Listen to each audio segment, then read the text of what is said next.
Hola amigos, apa kabar semampunya? Welcome back to my channel again. Dan pada episode kali ini kita akan membahas tentang pembunuhan yang dilakukan oleh gadis cilik. Kok bisa ya seorang gadis cilik membunuh dengan, menurut gua sih ini sih cukup sadis sih ya. Dan menurut lu apakah motifnya? Apakah bunga-bunga atau motif kembang? Masih bersama gua Cocomion di Sang Kagak Normal.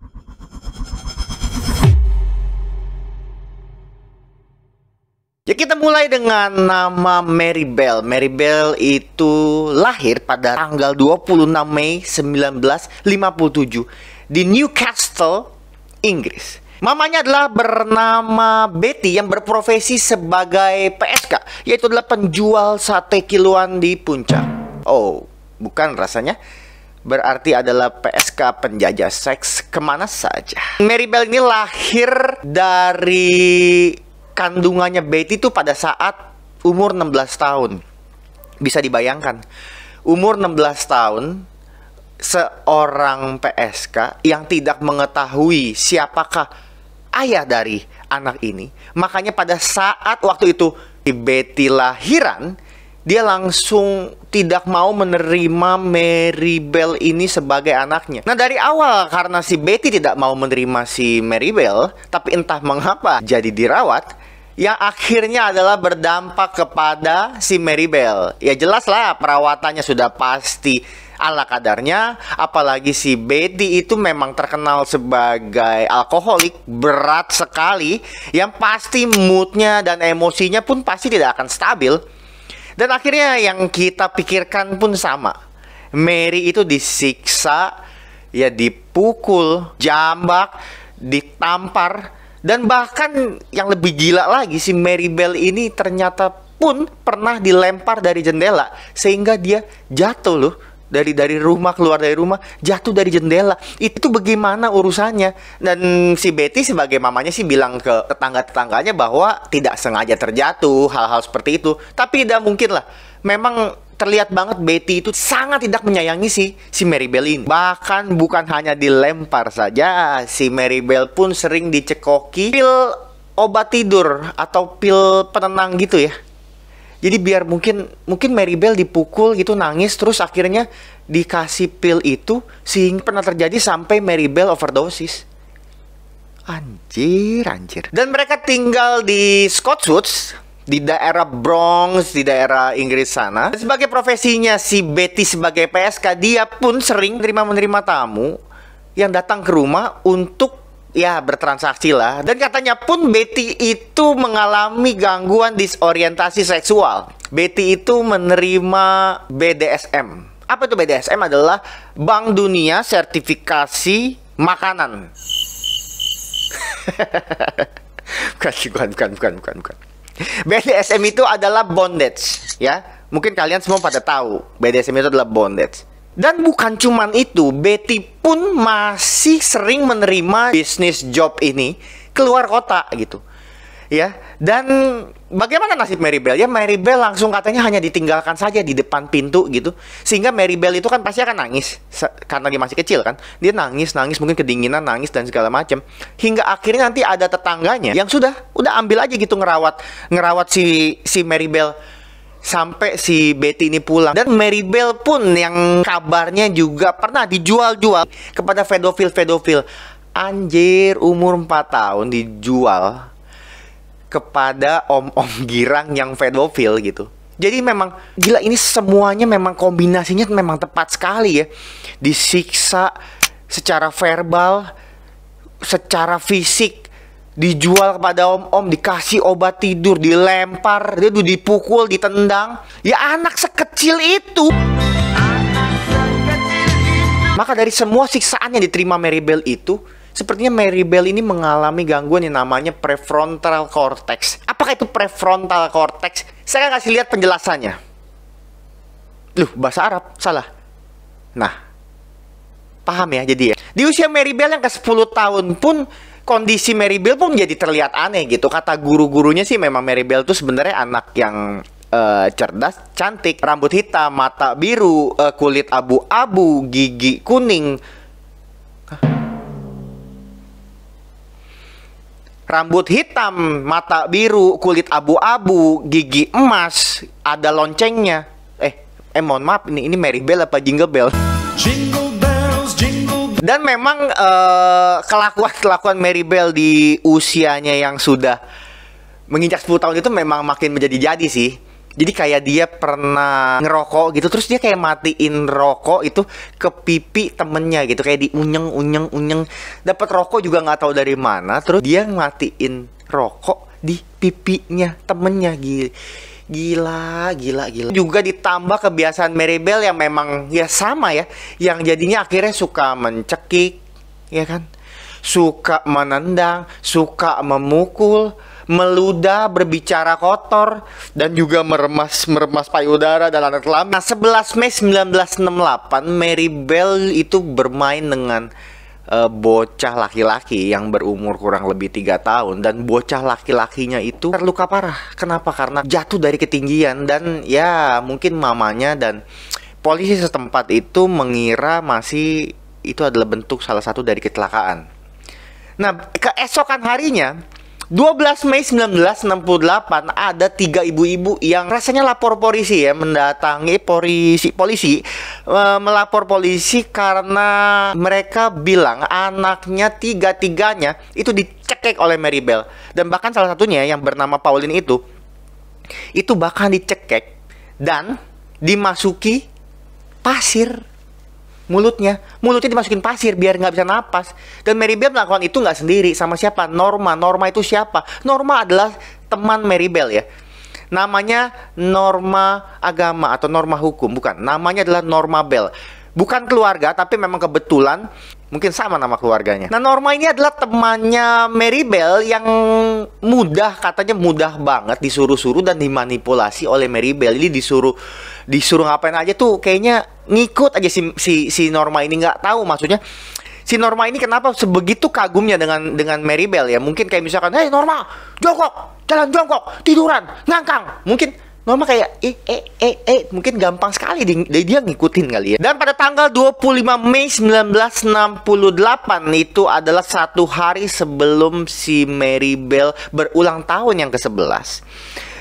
Mary Bell melakukan pembunuhan terhadap Martin Brown yang adalah bocah 4 tahun yang dicekek di salah satu rumah kosong, yang katanya itu si Mary Bell mencekek si Martin ini sambil melihat matanya sampai tatapan terakhirnya. Setelah penyelidikan itu ditemukan di samping mayat dari si Martin itu ada painkiller ya yang mungkin tinggal botolnya doang. Jadi polisi masih menganggap mungkin Martin ini kecelakaan sendiri gitu. Mungkin makan itu dia kira permen, dia makan banyak, terus akhirnya sampai akhirnya si Martin pun harus mengembuskan napas terakhirnya.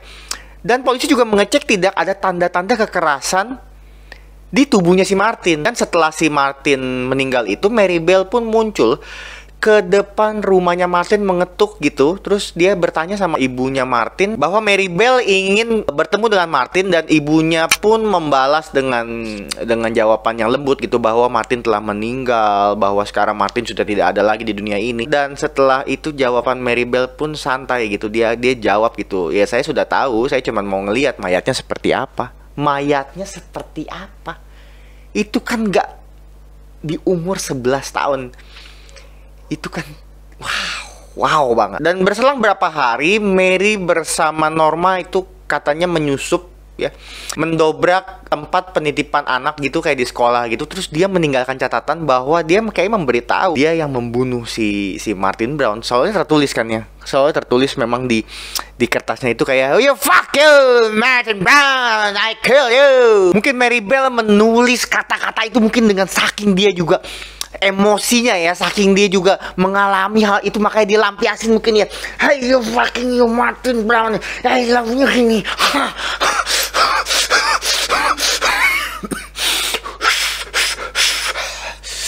Okay. Lalu pada 31 Juli 1968 terjadilah pembunuhan yang kedua terhadap Brian Howe, dilakukan di lapangan kosong dengan dicekik Lalu si Norma pun kan kaget. Itu ngelihat kok langsung sebrutal itu. Terus langsung kayak diancam gitu sama si Maribel gitu. Janco, lu jangan ya. Berani-berani lapor ini katanya. Si Norma mungkin manggut. Mengambil gunting dan merobek-merobek pahanya Brian. Lalu kayak rambutnya juga kayak dipotong gitu. Terus kayak ada beberapa bagian-bagian yang dimutilasi oleh si Mary. Dan terus kelaminnya Brian Howe itu dipotong. Titiknya dipotong, anjing. Gue yang ngilu, anjing. Dan gilanya lagi yang terakhir, dia meninggalkan bekas luka berbentuk huruf M itu di perutnya si Brian gitu. Dan dari pengakuan si Norma, dia menyatakan bahwa si Mary itu saat melakukan pembunuhan terhadap si Brian itu memang sambil ketawa-ketawa katanya. Kayak, Jing, lu lihat nih, ini mah enak banget, seru banget nih. Kayaknya tuh enak, asik, happy banget. Dia melakukan hal seperti itu, padahal itu perbuatan yang keji ya. Tapi ya, itulah mungkin dampak dari si Provencerus cortex Baraspieng nih. Itu dia tuh dampak penyakit yang tadi. Dan pada saat polisi menginterogasi gitu, mulai ada kecurigaan karena si Maribel bilang bahwa dia melihat seseorang, satu apa dua orang itu memukuli si Brian. Dia melihat, tapi dia tidak berani melapor karena dia pun takut katanya. Dan si Mary bercerita bahwa melihat orang itu memakai gunting loh dan segala macam. Nah, padahal hal soal gunting dan mutilasi ini tidak dilaporkan ke publik. Jadi polisi sudah makin curiga, kok dia tahu. Padahal investigasi tentang gunting ini tidak diungkap ke publik. Bahkan saat pemakamannya Brian pun, si Mary itu terlihat ketawa-ketawa gitu, kayak seneng gitu. Mungkin pada saat dia melihat jasadnya mulai dimasuki ke tanah gitu, si Mary malah tertawa-tawa dan rasanya happy banget. Mungkin itu hasil karyanya dia gitu. Akhirnya sampailah di persidangan. Ya, setelah investigasi panjang gitu, Norma mengaku, Mary mengaku gitu ya, bahwa juga Norma akhirnya saling tuduh dengan Mary. Dan akhirnya kebenarannya pun terungkap, Norma tidak bersalah, Norma pun dibebaskan. Dan Mary harus menanggung hukumannya selama 12 tahun di penjara anak-anak pada Desember 1968. Memang di satu hari itu Mary menulis surat bahwa dia menyatakan bahwa dia tidak bersalah. Ini adalah mamanya Betty yang bersalah. Betty yang membuat keadaannya menjadi seperti ini. Dan akhirnya Maribel ini dibebaskan pada tahun 1980. Setelah pembebasannya pun dari penjara, Maribel itu diberikan identitas baru ya. Biar dia, karena mungkin sudah bertobat gitu, dia sudah merefleksi hal-hal yang terjadi masa lalu dan mungkin itu salah gitu. Jadi pemerintah itu memberikan kayak semacam bonus gitu untuk ini adalah nama baru, identitas baru. Biar ya sudah ya, yang berlalu biarlah berlalu gitu. Biar lu sekarang mau berubah, lu bisa jalanin kehidupan sekarang buat ke masa depan. Tapi tabloid, wartawan, masyarakat nggak tinggal diam dong, terus melacak keberadaan Maribel nih kan. Jangan maksudnya, ini sempat jadi pembunuhan tersadis gitu di Inggris gitu dan memang geger gitu. Jadi mereka itu kayak pasti kepo lah untuk mau cari tahu kemana, tapi memang nggak mudah ya. Nah, satu waktu ketemu nih pada tahun 1984. Si Maribel ini sudah mempunyai putri, yaitu namanya Annabelle. Oh, bukan. Nama putri tidak diketahui siapa, tapi pada tahun 1998 banyak wartawan yang ngepung ke rumahnya si Maribel gitu. Dan di situ pun akhirnya putrinya yang berumur 14 tahun baru mengetahui bahwa Ibu dulu pembunuh. Ya, ibu akhirnya dijelaskan oleh Maribel. Ya, memang anak kecil itu kalau selalu diberi dengan hal-hal yang negatif, diberi hal-hal yang memang hal-hal yang buruk gitu, itu kan seperti ibarat pohon kali ya. Pohon itu yang hanya cuman diinjak, dibanting, tidak dikasih air, tidak dirawat, tidak dikasih pupuk gitu, itu pasti pohonnya akan mati kan sebenarnya ya. Ya, maksudnya kalau misalnya pohon tersebut mungkin dirawat, dikasih pupuk gitu ya, terus tanahnya selalu diganti biar bagus ya, tumbuhnya pun bagus. Begitu pula seperti anak sih menurut gua, bahwa anak yang dari kecilnya memang dirawat dengan baik gitu, dengan tulus, dengan kasih sayang, cinta kasih, mungkin satu hal itu anak itu aja bisa berpotensi untuk menjadi troublemaker ya, itu baru potensi lo, baru kemungkinan lo. Apalagi kalau anak tersebut itu memang dari kecil sudah dijujulin sama hal yang sudah ya hancur-hancur lah, yang sudah kacau sekali lah. Itu pasti berdampaknya, bisa kayak dipastikan berdampaknya sih memang akan kacau sekali. Dan bagaimana untuk kasus Maribel ini? Menurut kalian, apakah memang dia layak untuk dibebaskan dan mencari kehidupan baru gitu? Tahukah 12 tahun kurang? Mohon maaf jika ada salah-salah kata. Ini adalah akhir dari episode kali ini, si Maribel pembunuh cilik dari Inggris. Kita akan bertemu lagi di episode-episode berikutnya. Jangan lupa like, share, and subscribe. Juga tekan loncengnya. Adios, amigos.